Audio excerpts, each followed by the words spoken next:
Well, folks, here we are again for the weekly forecast. Of course, we've started to see a return of the very warm conditions that have been missing from most of this summer.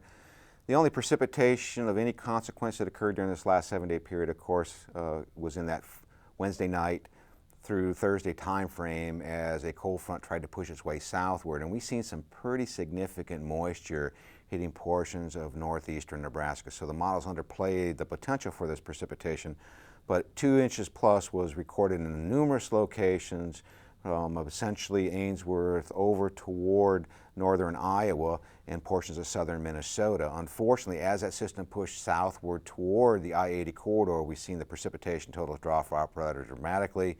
And once you got south of the I-80 corridor, virtually nothing in the way of any significant moisture. So the major concern as we go forward in time, will we see any return of moisture, or are we going to have to endure an endless streak of unusually hot temperatures for this time of the year, which may allow the corn somewhat to catch up, but in the same token, if you're lacking moisture, when you have heat, we also have stress, and of course the concern is with filling soybean pods, and of course the potential for losing corn yield, particularly in the dryland environment where we start to see inadequate grain fill. So as we go forward in time, unfortunately it looks like the heat is here to stay with little opportunity for significant moisture, not only here in Nebraska, but most of the central and a good portion of the eastern corn belt. So let's take a look at the upper air model. This is a very simple forecast this week and see what we can expect.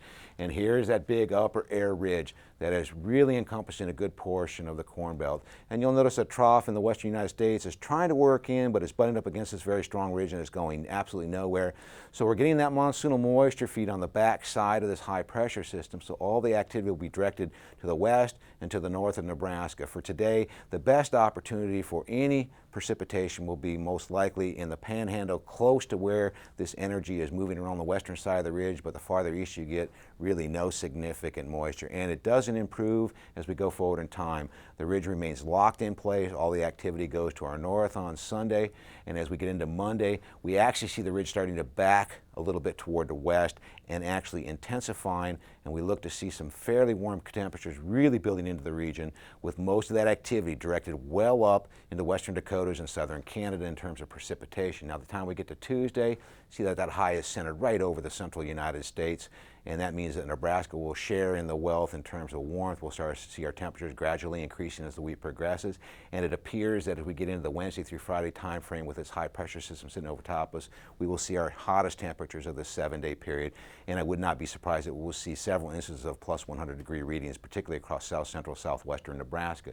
Now, as we get into Thursday, that high pressure system still remains in place, really no change, and as we get into Friday, we start to see some signs that this might be moving toward the southwest, and as we get into next weekend, possibly flattening out and cooling our temperatures slightly. So when we look at the temperature forecast, consistently in the 90s across eastern Nebraska, with potentially upper 90s to near 100 in western Nebraska. 8 to 14-day forecast keeps that heat in place. In terms of precipitation, drier than normal trend. The only thing I will say is there is a cool shot potentially coming the first full weekend of September.